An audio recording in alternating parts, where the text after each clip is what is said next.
రాష్ట్రంలో మత విద్వేషాలు రెచ్చగొట్టేందుకు రౌడీలు, గూండాలు, సంఘ విద్రోహి శక్తులను ప్రోత్సహించేందుకు వీల్లేదని, అలాంటి వారిపై కఠిన చర్యలు తీసుకుంటామని ముఖ్యమంత్రి చంద్రబాబు హెచ్చరించారు. నంద్యాల జిల్లా బనగానపల్లిలో సీఎం పర్యటించారు.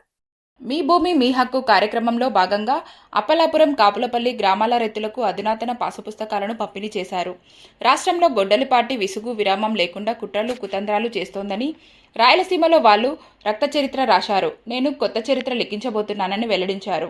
అదే రతనాల సీమ రాయలసీమలో ముఠా సంస్కృతి లేకుండా చేసింది తానేనని, 2019-24 మధ్య రాష్ట్రంలో భారీగా గంజాయి పెంచారని ఆరోపించారు. ఇప్పుడు రౌడీలు, గంజాయి, బ్లేడ్ బ్యాచుల్ని, మాదక ద్రవ్యాలు ఉపయోగించేవారిని వైకాపా ప్రోత్సహిస్తోందని ఆగ్రహం వ్యక్తం చేశారు. కూటమి అధికారంలోకి వచ్చాక ఎక్కడా శాంతి భద్రతల సమస్యలు తలెత్తలేదన్నారు. దేవాలయాల్ని అపవిత్రం చేశారని, అన్నింటినీ ప్రక్షాళన చేస్తున్నాం, రౌడీలు ఆడబిడ్డల జోలికి వస్తే వారికి అదే చివరి రోజు అని హెచ్చరించారు.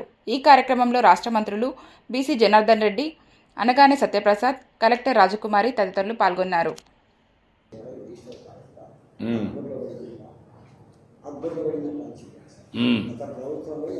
ఈరోజు పెద్ద ఎత్తున పట్టాదారు పాసు పుస్తకాలు తీసుకున్న మీ అందరికి కూడా మనస్ఫూర్తిగా నమస్కారాలు, అభినందనలు, శుభాభినందనలు. ఈరోజు నేను రెండోసారి, అంటే ఎన్నోసార్లు వచ్చాను కానీ ఎన్నికలైన తర్వాత మొట్టమొదటిసారిగా బనగానపల్లికి వచ్చాను.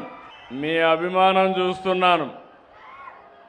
ఎప్పుడు బనగానపల్లికి వస్తే ప్రత్యేకమైన ఆప్యాయతను చూస్తాను. అలాంటి మీరందరిని అడుగుతున్నా, 2 ఏళ్లుగా బాగున్నారా లేదా అని అడుగుతున్నా మిమ్మల్ని అందరినీ. బాగున్నామంటే గట్టిగా చప్పట్లు కూడా చెప్పండి. మార్పు వచ్చిందా లేదా?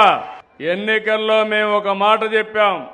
ఆ రోజు కూడా నేను కానీ, జనసేన అధినేత పవన్ కళ్యాణ్ గారు, ప్రధానమంత్రి నరేంద్ర మోడీ గారు ముగ్గురు కలిసి మేము ఎన్డీఏ ఏర్పాటు చేసినప్పుడు ఒక మాట చెప్పాం. రాష్ట్రం విధ్వంసం అయ్యింది, పునర్నిర్మాణం చేయాలి, పూర్వ వైభవం రావాలి, తప్పకుండా చేస్తామని చెప్పాం. ఆ రోజు ఒక మాట చెప్పాను. ఒకటి అభివృద్ధి, మెరుగైన సంక్షేమం, ఇబ్బందులు లేని సుపరిపాలన ఇస్తానని చెప్పాం.